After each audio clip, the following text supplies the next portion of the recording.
سلام یوتیوب فامیلی، امیدوارم خوب باشین، حالتون خوب باشه.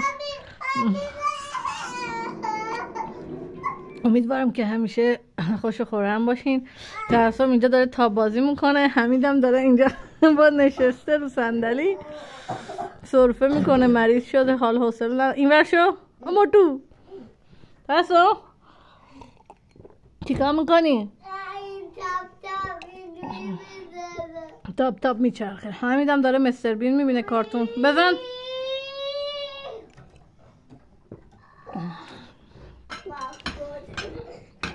اینم حمیده 2-3 روز مریض شده، تب کرده بود 2 روز. دیروز بردیم بیمارستان، سرم زدیم، دارو گرفتیم، یک کم بهتر شده ولی هنوز سرفه میکنه. افتاد پایین. برو بلندش کن حمید، بغلش کن بیا.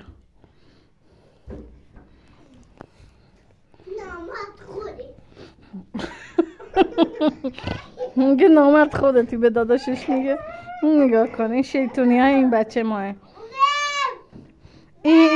این حاج خانم دختر کوچولو ما 6 سالش شده ولی هنوز دستش شیطونی ور نمیداره. تونست بره بالا. این دفعه خودش تنهایی رفت. حمید کمکش کن، تابش بده.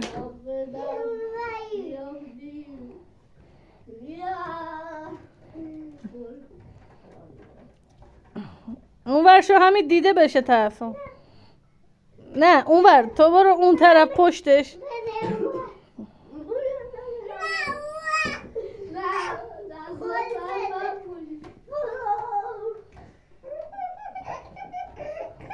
اینم خواهر برادر دارم با هم بازی میکنم. تا بازی این از موتو من حمید رضا، پسر گلم. سشته آدم به مامانش میدونه. توسم چیکار میکنی؟ نمیخوام. حمید خوبی؟ حالت خوبه؟ خجالتیه.